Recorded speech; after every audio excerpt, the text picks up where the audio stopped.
Thank you very much, Bert. Yes, successful ako na. Nawawala kasi ako minsan-minsan sa pagtawag ng mga names. Kilala ako din sa Makati kung nag-mental block. But I would like actually to offer not an exhortative talk, but more of understanding of our mission. Tomorrow we have really reserved the best for last, and we will have a ministry time tomorrow.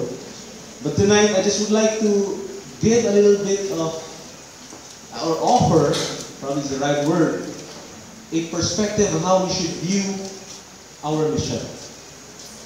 I don't know if you know this, but we are part of a bigger work of the Lord throughout the world.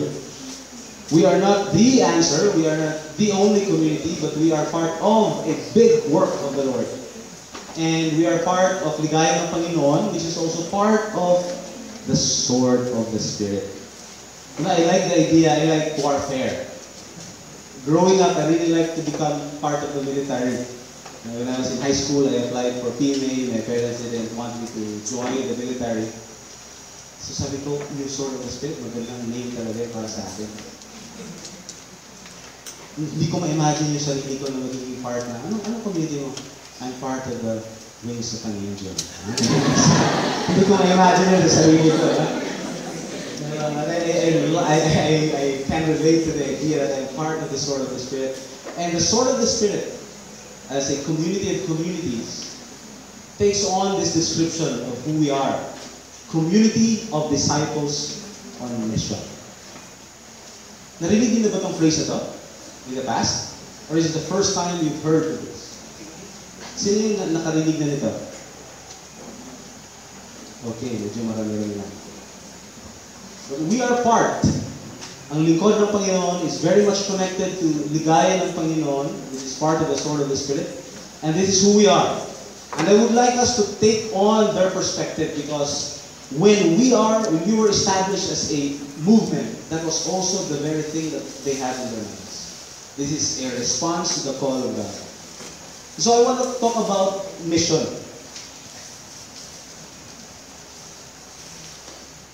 What is mission? What do we mean when we say we are on mission? We can see that we are disciples, but when we say we are on mission, what do we mean by that? Well, the word mission is very much connected to the word sent. So when you're on a mission, you're actually sent to fulfill something, to do something. That's what we mean when we are called on a mission.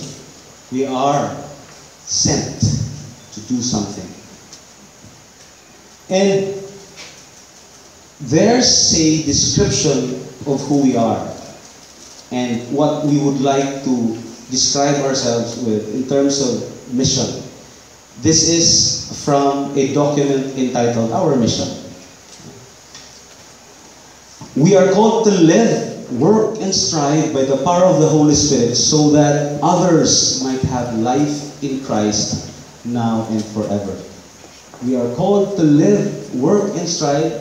This is very important here. By the power of the Holy Spirit, so that others might have life in Christ now and forever. For tonight, even if it's very important for us to remember that it is not by our own strength, by our own might, but by the power of the Holy Spirit, that we could be able to fulfill the mission that God has given us, I would like us to focus on the word others. That is very, very important. We are to work, live, strive by the power of the Holy Spirit so that others might experience Christ, so that others might live in Christ now and forever. I like that idea that it's now and forever, that it's not just for 20 years, it's not just for 40 years, but it's forever, it's for eternity. Siguro kung alam ko lang na our mission, my mission is just for 15 years or 20 years, I would quit. I like the idea that it's forever. I like to be part of that. I don't know with you, but I get excited. Wow, this is really forever. I'm going to do this for the rest of my life. This is not just a fad. And you know, we have a common mission not because we like to do this thing. It so happened that this is a common thing that we like to do.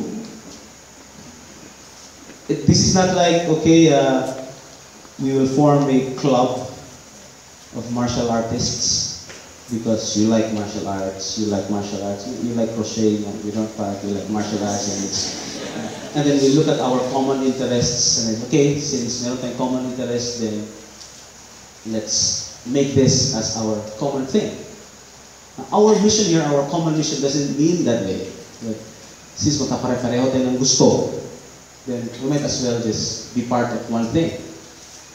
Actually, our mission is given to us because we are part of one thing. This is given to us corporately. And because we are members of Lingkod ng Panginoon, we own it. We make it our own. Again, it is for others. Community life does not just exist so that our lives will go better. We're not here because, yeah, I enjoy, I'm getting a lot from this. I like the brothers and sisters. We have fun, we go outing. We have prayer meetings, we have action groups, we have fellowships. I like community. You know, I am a better person now. That's why I'm part of this community, and I will stick to this community because it makes me better. Well, that's true. We have experienced that. That's why we're all here. But the very purpose of our existence, the very purpose of our being part of a community is for others. We are called for others. The goodness that we experience is meant to be shared to others. And that's why when we look at community, we look at our life and say, okay, this is given to me, this is given to us so that we can actually share this to others. There are two parts of our call to be a community of disciples on mission. And, you know, sometimes when we talk about mission, the first thing that would come to our mind would be, okay, what am I supposed to do? How will I perform it? How will I fulfill it? What are the things I need to perform? What's to define my mission? Actually, dalawa yun. Not only to do, but also to be. We are called to be and to do. Being a community is already our mission. And doing something, we are also asked to do something. The question is, to be what?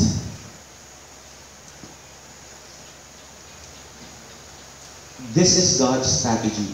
Community of disciples on a mission is not just a definition of who we are, but it also speaks of God's strategy. Next slide, please. Community, parang paulit-ulit natin yung sasabihin, we're community of disciples on a mission. I am a disciple on a mission.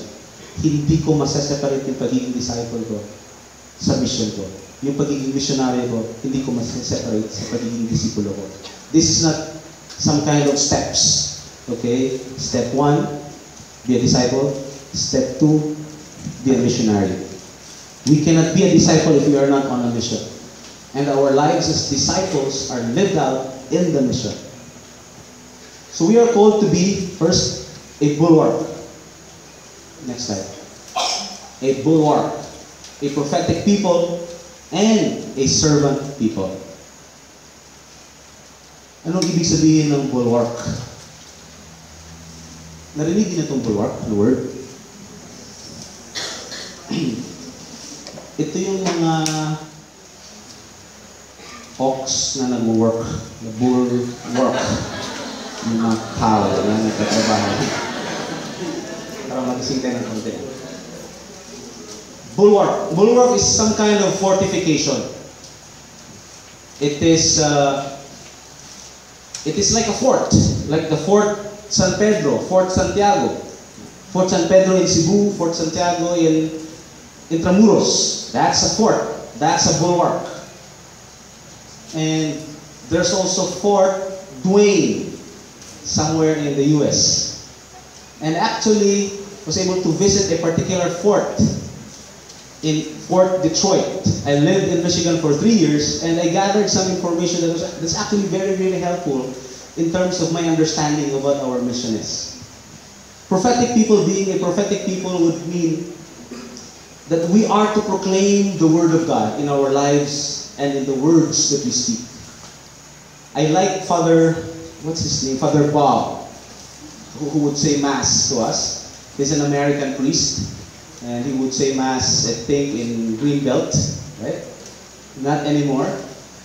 So don't go to Greenbelt if you're looking for Father Bob.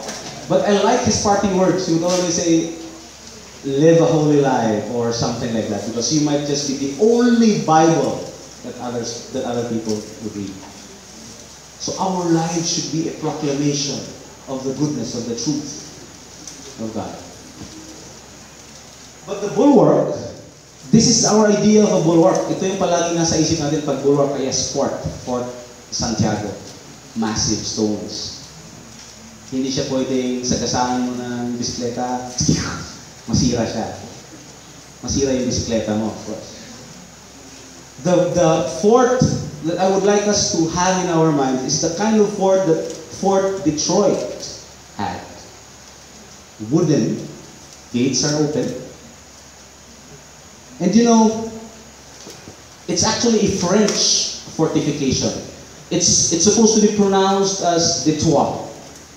It's not Detroit, no, it's anglicized, it's Englishized. Detroit, the narrows, that's the meaning. And you know, the French approach their territory differently from the English. Their forts, they look like this. Next slide, please. It's not massive. It's just wooden fence. And they have a community inside. It's not just a military thing. They have life inside. They have a way of life. It's a community. It's like a small town. They have a chapel. They have a school. They have their own bakery. They have their own, livestock. Kids, old people live there. They have few militaries.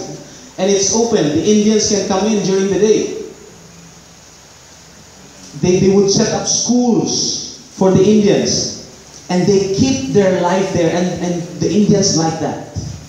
The Indians know that if they are going to be attacked by enemies, they can enter the fort and find their asylum there. Protection there. That's Fort Detroit, and similar to other French forts. The Indians, they don't like the English. In fact, when the English took over Fort Detroit, the Indians were fighting against the English because they wanted the French to come back. Because they were experiencing a lot of things. They learned a lot of things from the French. How, the different ways of cooking, different ways of, drinking tea. They are influenced by the French people. That is a very important description of who we are as a community. That being a community is already part of the mission. So you see, it has to be fortified, because if it's not fortified, then they will not survive. That's a very important aspect. The animals can attack them, or other enemies can attack them. But it's also open because they want to be welcoming to people outside. But they also have a way of life, and that is very, very important. They keep their way of life, because if they started to assimilate, if they started to take on the way of life of the Indians, then they will no longer be able to influence the Indians. In order for them to influence the Indians, they have to maintain and keep their way of life. That's part of their strategy. In order for them to expand, they need fortification for protection, but a sense of community life. I have experienced that. Many times I would go away for a mission. And then of course, the pattern of life is a little bit different. You can stay up at 3 o'clock talking to a brother, and then early in the morning somebody will fetch you, you'll go somewhere, you'll have a talk, you'll have a seminar, and whatnot. And then, after 3 days I would say, how I wish I had the brothers with me here, where I could just worship with them. And so I look forward to going back to my house with the brothers. Parang, yes, uuwi na ako, then I will go back to my old pattern, my old schedule, or as the English would say it, schedule. You are excited. After learning some principles here, sabi ko, I would dread the day, just the idea na pag-uwi ko, wala na yung way of life ng mga brothers. Si Jake, Mama Jong na lang. Si Francis, maaga gigising kasi maghahanda na sa karinderya ni Francis. Pagdating doon, kanya-kanya na yung buhay namin. Si Jomax nagko-computer, nagko-program, wala nang common life, wala nang sense of being one. And my ability as a missionary would also be affected. So that is very, very important. Another aspect that's also very, very important is that they are not alone. They are connected to a network of forts. Pag maubusan sila ng supply, they can call another fort, hey, we need livestock. Naubusan na kami ng mga baboy. Puro ng mga dinosaur. They are connected with other forts. And I can always imagine different branches. It's like branches are like forts in, guiding or guarding a particular territory, influencing their territory, influencing the people around them. But they are also connected. Now, Polly is in Singapore. So it's just like, we need help. And people from our fort here in Metro Manila would go to Fort Singapore, and then help them out. And then we said, we don't have money. And then people from Singapore, okay, we have money. We support one another. But then not only that they are connected, the small forts, they are also connected to a bigger kingdom. All the forts, they are connected to the King of France. They are connected to their motherland, their king. And so we are. We are connected to our King. That's what we are called to be. We are called to be prophetic. Next slide, please. Sorry, I missed that. Before going to do what? As I have said, we are called to be prophetic. Prophetic, as I have said, to live lives proclaiming the gospel. Our way of life should proclaim the gospel and the truth. I was thinking about how to be very, very effective with our CLS. We think of promotions, we think of teasers, we think of posters, we think of flyers, we think of fellowships to attract men, we think of talks that will attract young professionals about career, health, relationship, finances. We think of all these things, of all these strategies for us to be able to attract men, for us to be able to bring more men and women. And then sometimes we forget this very, very important aspect. Living holy lives.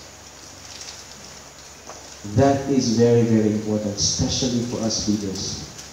It is very important for us to be a prophetic people who is to live holy lives, to live the gospel message. That's the very life we would like others to see. We are inviting them to that life. Sayang lang yung magaganda nating mga videos, magaganda nating mga posters, once they come in and say, wala naman tayong pinagkaiba sa mundo . So, being faithful to our way of life, prayer time, scripture study, fellowship, service, is already a mission. We don't have to think of going out there preaching to be part of the mission. But just being faithful to be a prophetic people means being part of the mission. Third is to be servant. Because our Master, the King of all kings, came not to be served, but to serve. And so therefore, as His followers, we are to do the same. What are we to do? First, we are to proclaim. Second, we are to gather. Third, we are to be leavened, or to leaven, to influence. Fourth, we are to defend. What do we mean when we say we are to proclaim? We are to proclaim by words and by deeds, and I don't have to elaborate that. St. Francis said, Preach the gospel. Use words if necessary. What he's actually trying to say is, don't end up with just words. Live your life. It's actually important to live the call, to live it out. That's already proclamation. Next, to gather. To gather means we are called to bring in people. In the Gospel of Luke, next slide please. Luke 5, also similar with Matthew 4. Jesus was walking along the lake Gennesaret, and then he saw two boats parking. And the owners of the boats were already washing their nets because they've done fishing all night. And he got into one of those boats, the one owned by Peter, and then he said, can we move the boat a little further from the shore? And then he sat down and then started preaching. And then there were people, he was a big blast. Jesus was a big blast during the time. People would follow Jesus. He already has healed a lot of sick people. So many people would gather and Jesus proclaimed the gospel. And then after that, he looked at Peter and said, put out into the deep. Duk in auto. And once they were there in the deep, he said, cast your nets and be ready for a catch. And Peter said, Lord, we've toiled all night. We've worked all night. We caught nothing. But because you say so, okay. And you know the story, right? They were holding a fish. And Peter said, wow, we're sinking, we're sinking. What are you sinking about? we're sinking. And then Peter just realized that this is no ordinary man. So he knelt down and said, depart from me, Lord, for I am a sinful man. And then Jesus said, don't be afraid, Peter. From now on, you will be catching men. That's our call. To catch men. To gather men. We have tried probably different stuff already in the past. Dami natin ginawa just to evangelize. And then we felt, wala pa rin. 100,000 na yung tinadala namin invitation. Nag-attend ng CLS, 20. Nag-graduate, 2. Nag-commit, 1. Na-board after second prayer meeting, umalis. Lord, wala talaga. Pagod na kami, Lord. We've worked all night. But you know, not by our might, not by our strength, but if the Lord says so, keep moving, be still and trust in the Lord. We need to keep listening to the Lord and just keep on doing what we're supposed to be doing. That's our call, is to catch men. Next is we are to be in leaven. Alam niyo yung leaven ng yeast, di ba? Pag wala yan, hindi aalsa yung masa. Yung masa yung tawag mo? Yung dough. Hindi yung female deer na dough. But yung dough. The dough, the bread. Maliit lang yan, but it affects the whole dough. So don't be discouraged and say, look at us. Compared to the whole population of Makati, Manila, Quezon City, Green Hills, and whatnot, ang dami pa dyan, konti lang tayo. Just like the yeast, kahit konti lang tayo, we need to affect the lives of the people around us. Last but not the least, we are to defend. We are under attack. Let us therefore take on the whole armor of God, as Ephesians 6 tells us. Wear the helmet of salvation, the breastplate of faith, the shield of faith pala, the belt of righteousness, and the sword of the Spirit. We are to take the whole armor of God because we are to defend and we are to be ready for the fight. We cannot just be sitting on our couches and say, I've done my prayer time already. I'm a missionary. But we need to make sure that we are able to defend our faith not only by the physical attack or the verbal attack, but even the lies of the enemy. As simple as maintindihan ka ni Lord. You know, your God is understanding. Huwag ka muna mag-prayer time ngayon. Take on the helmet of salvation. I will not believe in the lies of the evil one. That's who we are, brothers and sisters. We are a movement, and the reason of our existence here is for others. Because you are a member, because we are a member of this community and this movement, we have signed up for a mission. We have volunteered ourselves for a mission. We cannot dichotomize and say, okay, this year let's concentrate on just being disciples. And then next year, doon na tayo mag-mission. It should be done simultaneously because our being disciples calls us to do mission. And our mission is an expression of our being a disciple. Amen.